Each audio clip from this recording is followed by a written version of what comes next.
Hello les fashion, bienvenue dans ce premier épisode de mon nouveau podcast Tendance sur canapé où nous discutons des tendances mode, tendances sociétales et des mouvements de foule de la Gen Z. Dans cet épisode, nous allons parler de la crise identitaire fashion de la Gen Z. Si vous faites partie de la Gen Z, cette vidéo est pour vous, et si vous ne faites pas partie de la Gen Z, vous pouvez quand même capter. Ouais, vous pouvez capter ce qui se passe. Informez-vous. N'est-ce pas?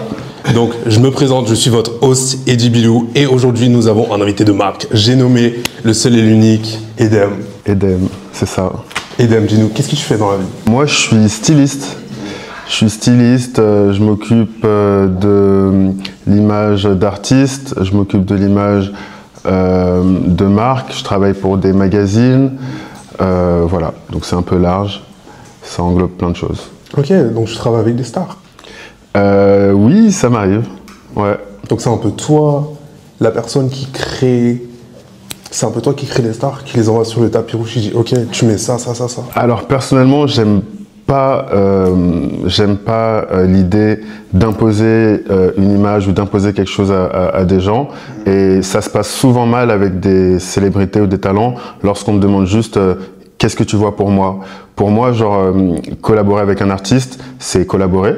Donc c'est en fait prendre de ce que, enfin, écouter aussi ce que l'artiste, comment est-ce que lui se perçoit, comment est-ce que lui se projette, quelles sont ses influences, quelles sont les choses qu'il aime ou pas, et ensuite avec cette personne définir une image et ensuite le retranscrire avec des vêtements. Mais dans l'idée, je suis pas un mec qui est en mode j'ai une vision pour toi, va falloir que tu sois ça cette année parce que c'est à la mode et machin. Donc t'es pas vraiment Miranda Pressé? Je suis pas Miranda Pressé du tout. tout. Angie, Emily. Voilà. Ok. Ouais, Emily, la dernière. Ok, j'aime bien. Nice. Alors, aujourd'hui, on va parler de la crise identitaire fashion de la Gen Z. Quand on parle de crise identitaire fashion, faut relever que c'est vrai que la Gen Z, on est une génération où on est beaucoup dans les crises. On est toujours triste, crise économique. Et la crise fashion, pour moi, et d'après beaucoup d'articles, c'est quelque chose qui nous touche parce qu'on est toujours à la recherche d'un style, d'une esthétique, de quelque chose à quoi on voudrait ressembler, quelque chose qu'on aimerait créer, mais qui n'est pas forcément nous. Et pour ceux qui ne connaissent pas la Gen Z, c'est les gens nés entre 1997 et 2012. Toi, tu fais partie de la Gen Z, non? Absolument pas. Mais si. Non. T'es né en 2006, toi? Non, je suis né en 88. C'est faux. Je me force à le dire, voilà. C'est faux. 37 ans, c'est voilà, faux. presque Il est né en 40. 2010. Regardez comment il est. Regardez les pas de doigts là et tout, ça commence et tout. Donc même les cheveux commencent à grisonner derrière, c'est pour ça que je mets une casquette. Donc non, pas. Toi, tu penses quoi de la Gen Z? Je trouve que, et dans la mode et dans le milieu du travail, en fait, c'est une génération qui apporte énormément d'importance à soi-même. Je trouve que nous, les millénials, on était vachement à l'écoute de ce que nos aînés projetaient sur nous. Et ce qui fait que dans le monde du travail, genre, j'ai travaillé gratuitement pendant des années pour des magazines, pour des trucs, en me disant que c'était comme ça que le système fonctionnait et que voilà. Et je trouve que les Gen Z, ils acceptent pas ce genre de choses, par exemple. Bah, clairement. Bah ouais, mais c'est Quand tu te lèves le matin, tu vas pour la gloire. Non, tu ne vas pas. Oui, d'une, Tu allais pour la gloire. tu vas pour la gloire, mais tu vas aussi dans l'idée que c'est comme ça que le système fonctionne et que tu n'y arriveras pas d'une autre manière et que les gens avant toi, ils ont fait les mêmes sacrifices et que tu dois faire les mêmes pour pouvoir arriver au même endroit qu'eux. Et Emily. Tu vois? T'es vraiment Emily, toi? C'était vraiment l'époque des Emily. C'est pour ça que genre, même quand tu me dis que tu parles de crise identitaire des Gen Z, genre, j'ai l'impression que les Gen Z, ils savent plus qui ils sont, ils connaissent mieux leurs valeurs sur le marché du travail et leurs valeurs en tant que personne. Ils vont plus facilement, genre, demander ce qu'ils pensent mériter. Donc pour moi, c'est un plus. Ouais. Quand il y a des compétences derrière. Parce que malheureusement, le problème pour moi avec ces générations, c'est que compétences ou pas, les gens se prennent pour... Ouais, ils se prennent un peu pour... Ils sont quelque chose. Okay. Mais tu trouves qu'on est compétent en général ou pas? Bah ça, c'est au cas par cas. En tout cas, en termes de fashion, est-ce que tu trouves qu'on est compétent? Ça veut dire quoi cette question? Est-ce qu'on s'habille mieux que les millénials? Est-ce que vous habillez mieux? Ouais. Je trouve que la grande différence, c'est que nous, en fait, à l'époque, on réfléchissait par style et par identité. C'est-à-dire que si tu étais un mec qui écoute du hip-hop, tu avais un style hip-hop qui correspondait, tu sortais dans un endroit hip-hop, machin truc, tu avais toute une culture qui était vraiment prédéfinie, avec des styles aussi prédéfinis. Si tu étais un mec qui écoute du métal, tu avais un style métal, machin truc, les accessoires, les machins, les trucs. Et en fait, avant, on était vraiment séparés vraiment en tribus, je parle de tribus sociologiques, tu vois. Tandis qu'aujourd'hui, les Gen Z, ce que j'aime bien, c'est que en fait, ils s'autorisent beaucoup plus facilement à piocher à droite et à gauche des éléments d'un style. Et pareil, pour l'univers musical dans Gen Z, ça peut piocher dans différents styles musicaux. Dans ce style, ça peut piocher dans différents trucs, dans différents styles. Et ce qui fait que je trouve que souvent, les styles des Gen Z sont plus riches parce qu'ils se nourrissent de différentes choses sans se soucier de est-ce que ça colle avec mon identité ou pas. Et du coup, ça donne des trucs plus intéressants. Tu sais que c'est hyper intéressant que tu me dis ça, parce que j'avais lu un article de GQ qui disait justement que Instagram était en train de tuer notre individualisme. Je vois ce que tu veux dire, mais c'est pas juste Instagram en fait. C'est vrai que on est très, on va dire, on est assez caméléon, mais le truc c'est qu'au final, au lieu de vraiment chercher à faire, à forger une vraie identité autour d'un style ou de valeurs auxquelles on adhère, on va plutôt aller chercher des pièces. Enfin, tu te rappelles le Barbenheimer l'été dernier, au lieu de vraiment chercher un truc qui va s'inspirer de ça, on va se dire ok, Barbenheimer, Barbie c'est quoi? C'est rose. Allez, je vais prendre un top rose, ça va rentrer dans ma garde-robe. Au final, tu auras cette garde-robe avec toutes ces pièces inspirées de différents styles, de différents trucs qui sont pas du tout cohérentes. Et tu te retrouves avec des tenues faites avec ces différents styles. Enfin, tu as des gens qui vont mettre des manteaux en fourrure, avec des t-shirts de foot, avec des couleurs vert fluo, tout ce que tu veux. Et c'est complètement rocambolesque. Ouais, mais toi, tu as l'impression que c'est rocambolesque parce que tu le juges avec une temporalité qui est un peu courte, mais parce qu'en fait, c'est comme ça que les styles se créent. C'est-à-dire que tous ces gens-là qui vont mélanger les choses d'une manière peut-être non conventionnelle ou différente de ce que toi, tu as l'habitude de voir, le fait qu'il y en ait plein qui le fassent, en fait, c'est ça qui montre l'émergence d'un style. En fait, si une quinzaine ou si, genre, je sais pas, un certain pourcentage de la jeunesse commence à s'habiller en portant des t-shirts roses, en mélangeant avec des fourrures, des machins ou des trucs, en fait, ça va créer un nouveau style. Donc, moi, je trouve aussi ça intéressant. Je trouve que, moi, en fait, vu que je suis plus vieux, maintenant, je regarde vraiment tous les styles qui émergent et tout ce que les jeunes font, genre avec un regard un peu bienveillant. Et en me disant, en fait, c'est cool que eux, ils expriment leur créativité de cette manière-là. Et j'essaye de pas apporter de jugement de bon goût ou de mauvais goût, mais juste de me dire, aujourd'hui, les gamins, les jeunes, aujourd'hui, les gens... Grand-père sur nous. Non, mais aujourd'hui, les gens, ils mixent les choses de cette manière, ils font les choses de cette manière. Et quelque part, même moi, ça m'ouvre et ça m'inspire. Et ça fait que dans mon stylisme, je vais oser plus de choses que ce que j'aurais fait avant l'émergence de cette génération. Mais est-ce que tu trouves que c'est vraiment authentique ou c'est plutôt quelque chose qui est engendré et déclenché par le fait qu'on a accès à tous ces influenceurs qui nous montrent tous ces différents styles et qu'au final on suit plutôt la masse et ce qu'on nous dit plutôt que de se dire ok, ça c'est cool, je vais prendre une pièce. Je vois ce que tu veux dire. Pour moi, authentique, c'est déjà un jugement de valeur. Et comme je te dis, j'essaie de ne pas juger. Pour moi, ce qui est important, c'est le résultat. We listen and we don't judge. Non, mais c'est vrai parce qu'en fait, tu peux avoir les meilleures intentions et en fait faire des looks de merde. Tu vois ce que je veux dire? Et tu peux avoir les intentions les plus pourries et quand même réussir à faire un truc chambé. Donc, j'essaie de pas juger par l'intention, mais de juger par le résultat de qu'est-ce que tel look ou telle personne va me faire ressentir lorsque je vais sur Instagram et que je scroll et que je vois des jeunes qui font des trucs que je trouve incroyables, je vais être en mode lourd, tu vois. Et toi, pour toi, c'est quoi qui rend un look incroyable? C'est quelque chose qui, genre, tu n'y aurais pas forcément pensé, mais ça devient une évidence. Ok.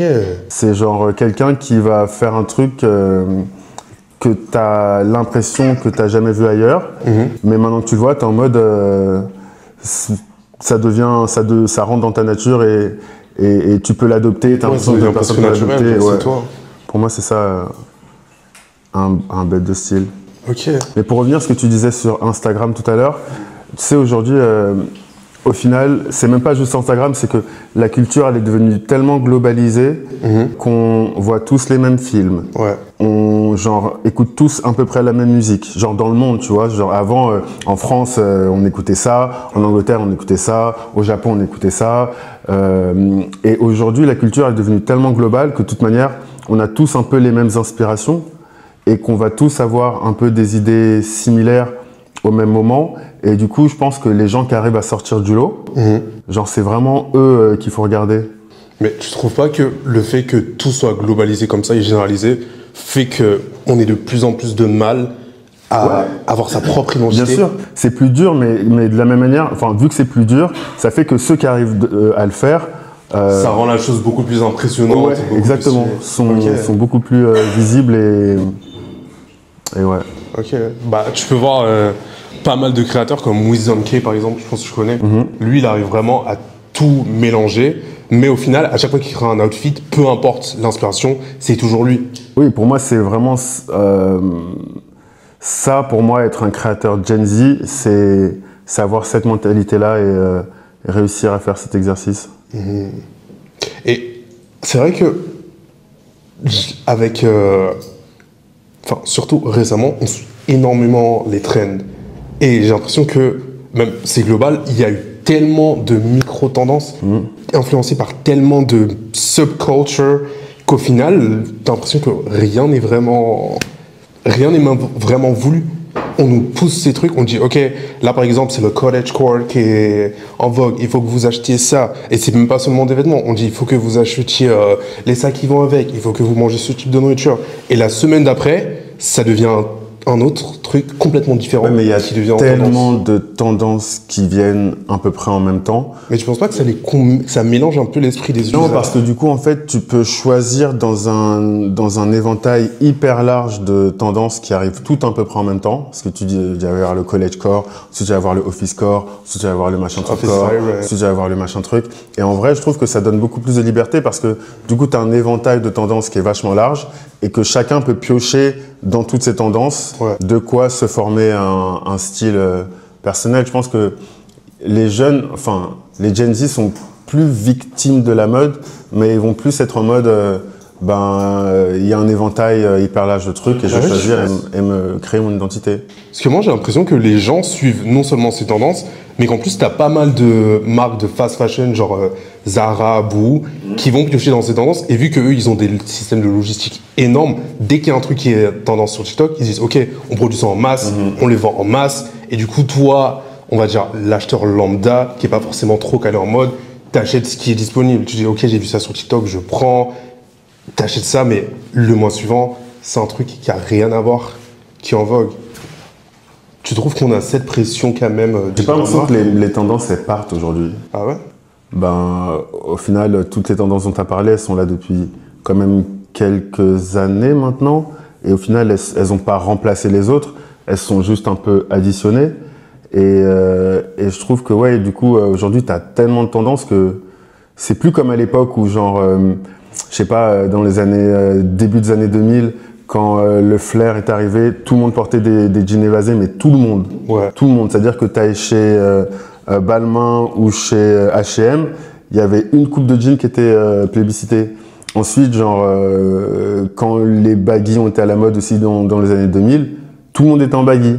Mais aujourd'hui, genre, tu as tellement de tendances qui sont mélangées que genre, même là, si tu regardes dans le panel des gens autour de toi, genre tu vois qu'il y a différents types de coupes de pantalons qui sont portés, différents types de chaussures qui sont portées, et chacun aujourd'hui peut piocher dans un éventail tellement large que pour moi c'est une liberté en plus. Je le vois pas du tout comme un truc où qui freine la jeunesse.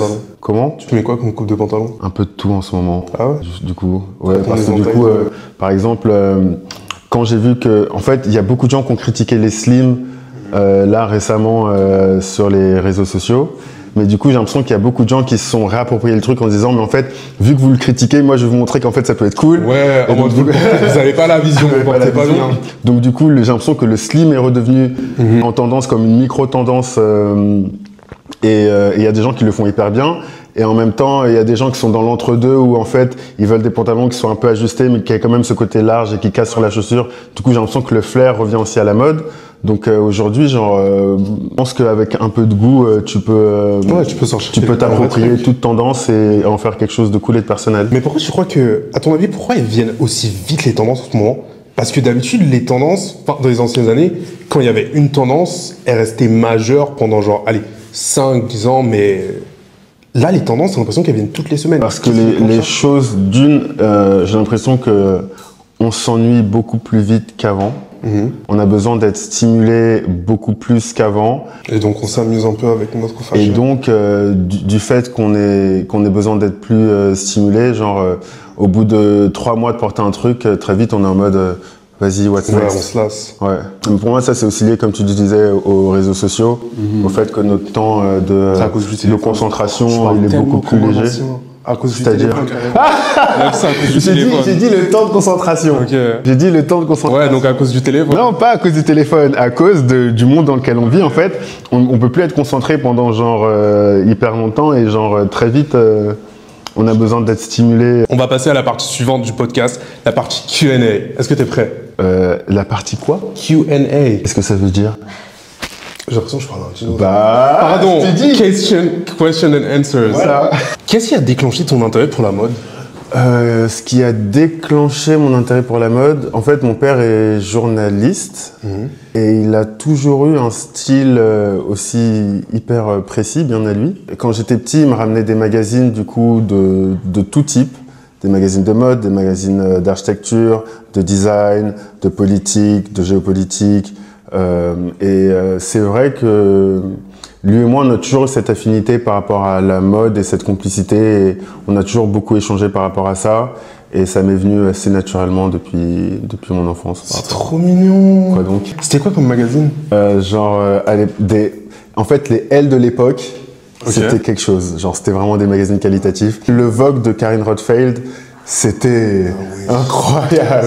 C'était des séries qui étaient vraiment à chaque fois hyper subversives. C'était pas des séries de mode comme aujourd'hui où genre juste y a des annonceurs qui sont mis sur des mannequins et on veut juste vous vendre des trucs. C'était des séries qui réfléchissaient à des thématiques sociologiques de l'époque et c'était vraiment... Tu sais pourquoi elle s'est fait virer d'ailleurs? Pourquoi? Cette série incroyable où elle avait habillé des petites filles, des jeunes filles, dans des tenues un peu sexy, affriolantes, maquillées comme des daronnes, coiffées comme des daronnes. Et c'était une série qui traitait justement du fait que à l'époque, tu sais, il y avait Britney Spears et machin qui apparaissaient, et les gens s'inquiétaient du fait que les enfants et que les jeunes soient influencés par ces pop stars-là et commencent du coup à s'habiller trop tôt ou à vouloir ressembler à des adultes trop tôt.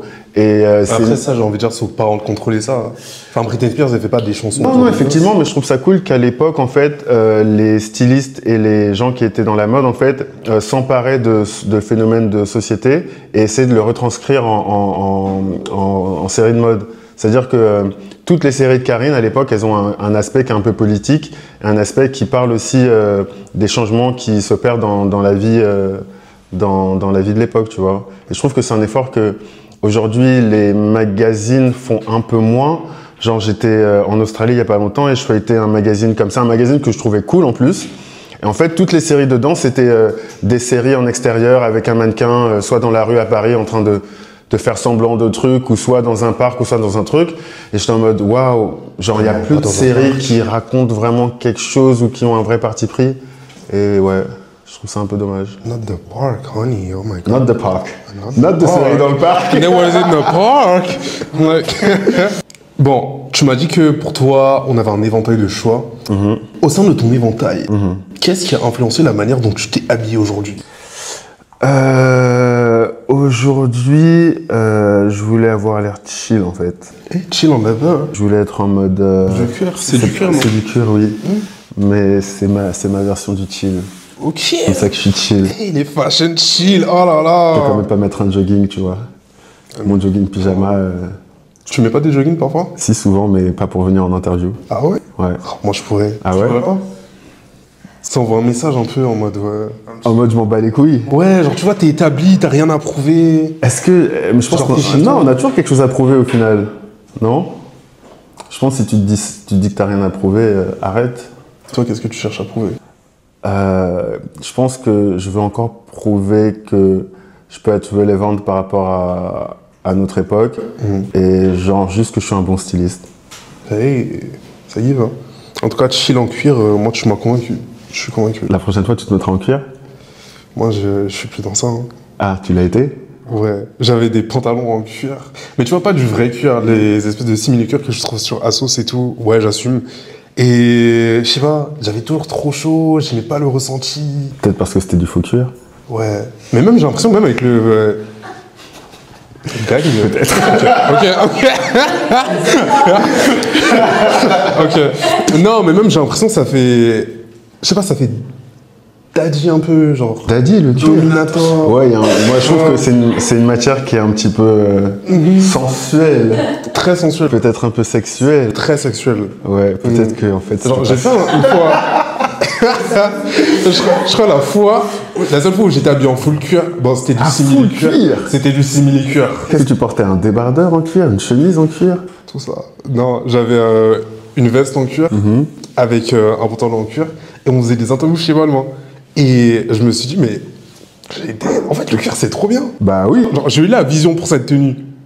Moi, le cuir, mon amour du cuir, il vient en fait plus de l'époque où les mecs du hip-hop et du R&B portaient du cuir. De l'époque où Usher, P. Diddy, ce genre de mecs, tu vois, genre dans leurs clips, portaient des baguettes en cuir. Et dis-moi, est-ce qu'il y a un truc que tu porteras jamais? Genre, je te dis non, ça je peux pas. Non. Non, rien. Ah ouais? Ouais. Tout? Essaie de me trouver un exemple. Des skinny? Ouais, non, je t'ai dit, je peux en porter là. Des jupes? Ouais, j'en ai beaucoup porté des jupes. Des talons? Je suis très talon aussi. Oh waouh, une robe. Les robes aussi, oui. Comment on appelle les gros pantalons que les hippies mettent là? Que les hippies? Ouais. Tu sais, les pantalons ultra larges qui ressemblent à des pantalons de clown. Ah, mais. Les Sarwell. Ouais, tu mets un Sarwell. Bâtard! Tu pourrais mettre un Sarwell? Je sais pas comment est-ce que j'arriverai à le rendre cool. Mais je pense que c'est possible. Mais là, j'avoue, tu me poses une colle, ouais. C'est le truc, le Sarwell, c'est peut-être le vêtement que j'aurais le plus de mal à styliser aujourd'hui. C'est dur. Hein. Ouais. Ok. Quand est-ce que tu as su que la mode, ce serait ton travail? Tu dis, ok, that's my passion, c'est ce que je vais faire de ma vie. En fait, je l'ai toujours voulu. Donc, quand est-ce que je l'ai su, je sais pas. Et j'étais une personne qui parlait pas trop de ce qu'elle avait dans sa tête. Okay. Donc quand on me demandait, je disais toujours que j'essayais pas. Mais alors je savais très bien ce que je voulais faire. Ouais. Ensuite j'ai travaillé pour. Donc je sais que je te disais, même si avec mon père on était vachement complices, genre je me souviens il y a un âge où il m'a fait une liste de métiers. Il m'a dit ouais, choisis dans ça ce que tu veux faire. Et dans cette liste il y avait genre aucun métier lié à la mode. Tu vois. Et je pense que c'était volontaire de sa part. Mais j'ai quand même fait des études genre de design textile et ensuite de mode en secret parce que je savais qu'il s'y serait opposé et quelque part je sais que c'est ce que j'ai toujours voulu faire. Et c'est excitant un peu, genre mode en scred et tout. Mode en scred, Tu vis ton rêve, caché les tous. Un peu Billy Elliot mais de la... Et la référence. T'as vu le film? Ça va, Billy Elliot, c'est pas si vieux. T'es un peu le Billy Elliot de la mode, en fait. Ouais. Et Billy. T'as vu? Ok, congratulations, Billy. Merci. Non, fier de toi. Alors, maintenant, je pense que vous vous attendez pas à ce qui va se passer, mais on va passer à la partie jeu. J'ai demandé aux membres de ma communauté de m'envoyer leur meilleure tenue pour les passer en revue, avec un vrai styliste cette fois. Quand c'est moi qui faisais, vous critiquez, vous disiez j'étais méchant. Là, il y a un vrai styliste. On va voir. Donc là, on critique? On va critiquer, mais on va critiquer de manière objective, parce qu'ils ont également... Objectif, c'est un point... Enfin, on peut... C'est un point... Comment est-ce que tu peux être sûr que tu es objectif? Bah, en fait, ils ont envoyé une justification pour leur tenue. Ils ont expliqué en quoi leur style reflétait qui ils étaient et d'où venait leur inspiration. Ok. Ok. Toi, tu peux leur dire que leur style ne reflète pas qui ils sont. Je vais pas dire que ça reflète... On va pas dire que ça reflète pas qui ils sont, parce que c'est pas ma place. Donc on va dire mais quoi? On peut juger s'il y a un lien entre la tenue et ce qu'ils ont raconté, tu vois. Vas-y, ok. Genre, ok, I get it. Vas-y, tu vois. On va commencer avec Thibaut. Ouais, il est très courtois, Thibaut. Ok. Moi, j'aime bien. Hein. Qu'est-ce qu'il a écrit maintenant? Alors, Thibaut nous a dit Mes tenues représentent beaucoup ma personnalité et montrent que je prends soin de mon image. Je trouve aussi que mon style montre que je ne me soucie pas vraiment du regard des gens et que je m'habille comme j'en ai envie et que je suis quelqu'un de créatif. Est-ce que tu penses que ça reflète? Non.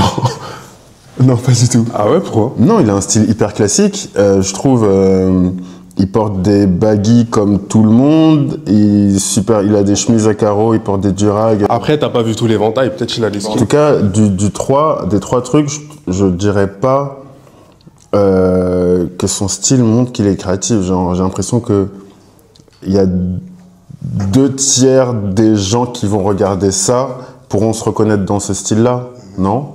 Toi, tu te reconnais dans une de ces tenues? T'as déjà fait des trucs qui ressemblent? On pourrait tous, on s'est déjà habillés comme ça, non? Et tous, on s'est déjà habillés comme ça. J'avoue, je me suis déjà habillé comme ça. Tu vois? Ouais. Donc je trouve que entre ce qu'il dit et entre ce qu'il montre, il y a un grand décalage, mais il s'habille bien. C'est dans l'air du temps. Et ouais, c'est des trucs un peu passe-partout. Mais tu trouves qu'il y a assez de personnalité dedans ou que c'est trop générique? C'est très générique, ouais. Et je trouve ça marrant qu'une personne qui s'habille de manière aussi, entre guillemets, classique par rapport à ce que les jeunes mettent aujourd'hui, ait l'impression d'avoir un style de ouf, par contre. Tu penses qu'il est chroniquement en ligne? Comment? Chroniquement en ligne. Ça veut dire quoi, ça? C'est les gens qui passent tellement de temps sur Internet qu'au final, t'as l'impression que c'est des personnages directement sortis d'Instagram et TikTok. Je saurais répondre à cette question. My bad. Je ne saurais répondre à cette question. Mais vas-y, j'ai hâte de voir les autres. Ok. Après Thibaut, nous avons Ben. Si on entre dans de la philosophie, poésie de bas étage, il y a quelques années, j'écrivais « Je voulais tellement disparaître que chaque soir, fallait briller. J'aime exister à travers des vêtements, shiner, m'exprimer à travers les couleurs ou des textures visuelles. J'aime tout ce qui est argenté et pailleté. C'est un peu un moyen de mettre de la lumière dans tous ces ténèbres. » Je trouve qu'entre ce qu'il dit et ce qu'on voit, il y a une vraie corrélation. Ouais. Genre shine bright like a diamond. Tu sens qu'il a envie de briller, tu sens qu'il a envie qu'on le voit. Genre les matières, elles sont bien choisies, elles vont bien ensemble. Genre il y a différentes textures de brillance, des chaussures un peu compensées et tout. Genre, je trouve que entre ce qu'il dit et ce qu'il montre, au moins il y a un lien. Ok.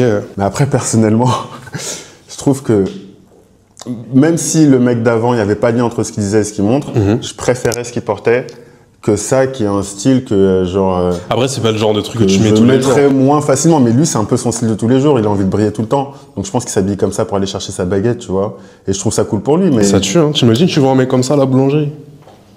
Ah, j'espère que j'aurai mes lunettes de soleil. J'espère que j'aurai mes lunettes de soleil. C'est bien. Tu brilles, Ben, tu brilles. Mais il brille, ouais, c'est bien. Et il est cohérent par rapport à ce qu'il dit. Ok.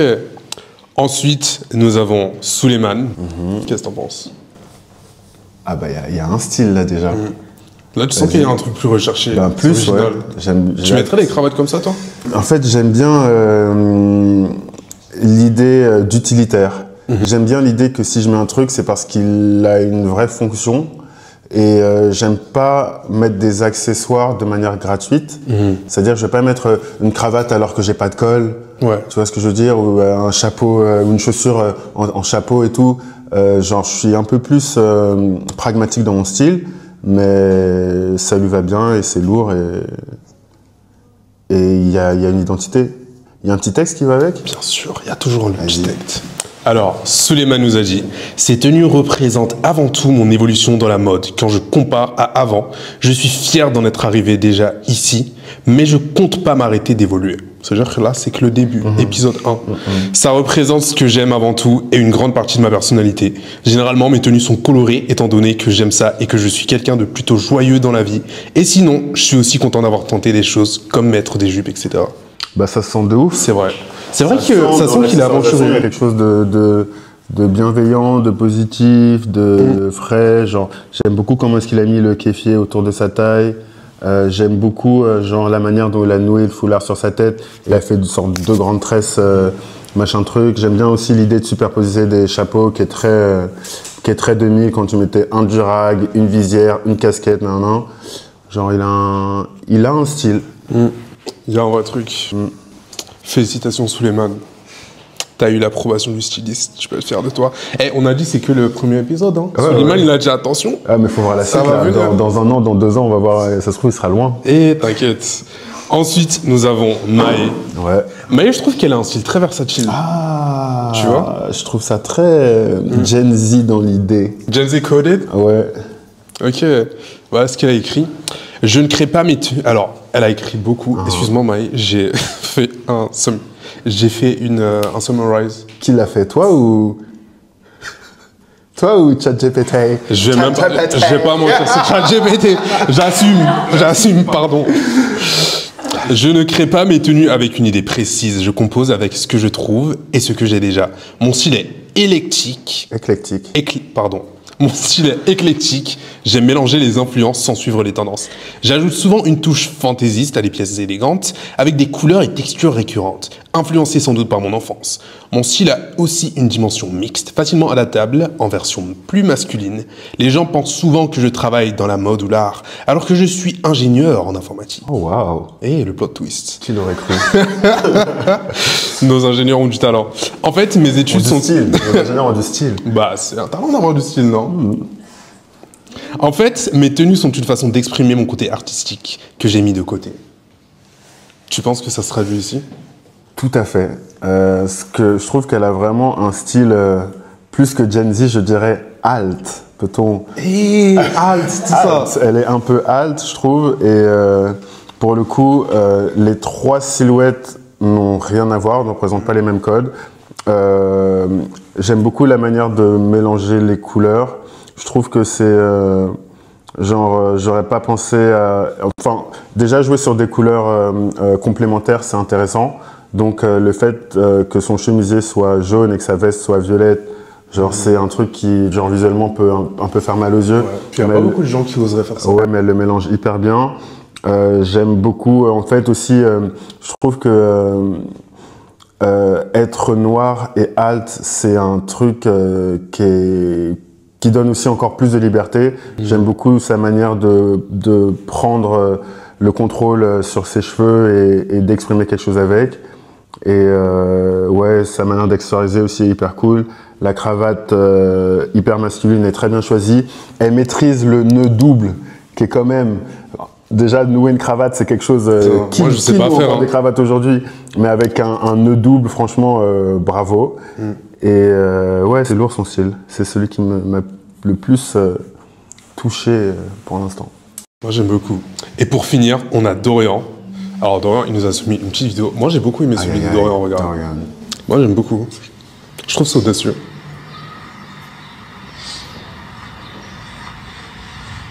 Qu'est-ce que t'en Je trouve penses? que c'est plus qu'audacieux, c'est genre...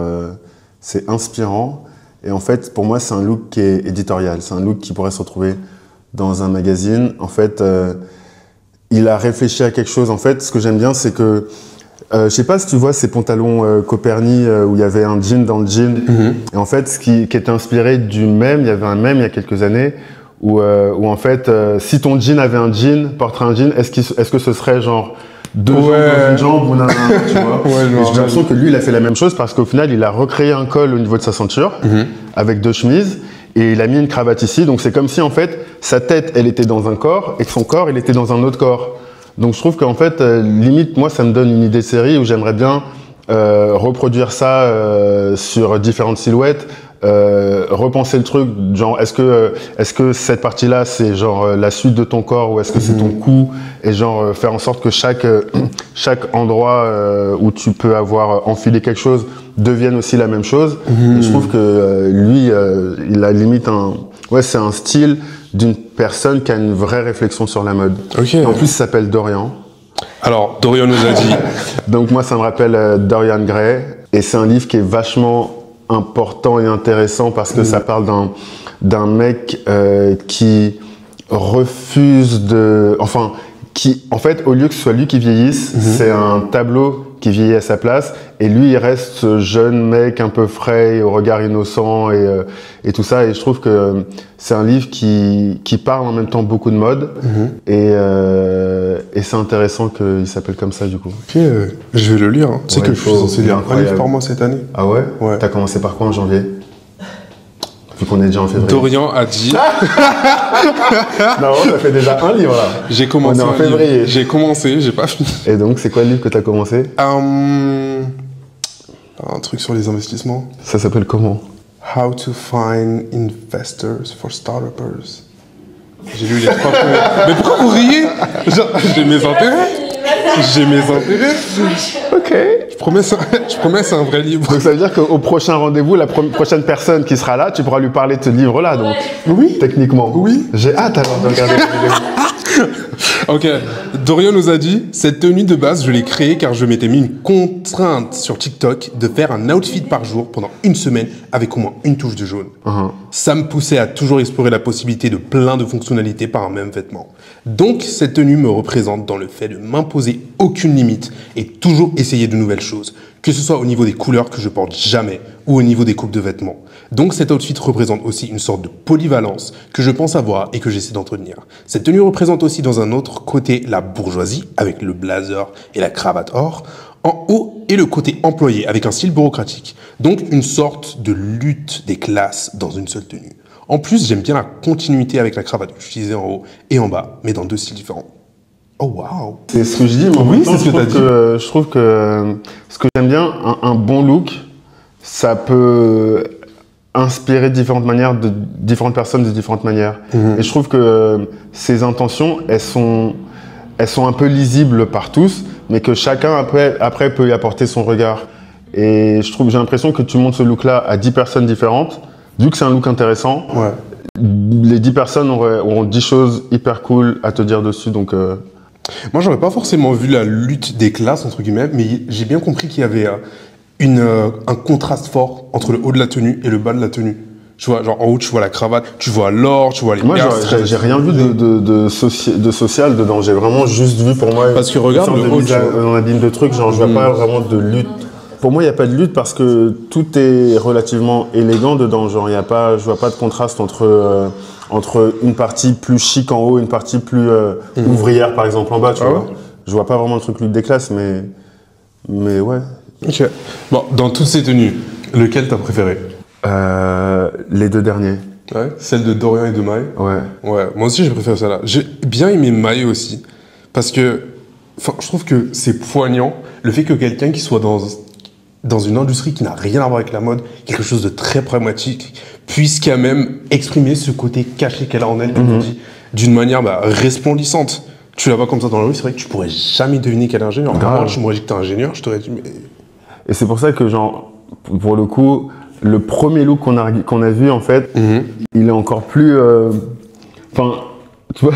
Tu veux tellement le dessin. Je veux pas le dessin, mais... Il t'a fait quoi? Non, mais regarde, en fait, il est frais, il s'habille bien, mais c'est fou qu'il ait l'impression d'être grave original et de grave sortir des codes. Tu veux dire qu'il est des loulous, en fait. Alors qu'il porte un débardeur de chemise et un jean, et que la meuf à côté, elle a un style incroyable, et en fait, tu dirais jamais qu'elle est qu'elle est ingénieure, et du coup, elle a réussi à faire ce que lui, il pense faire.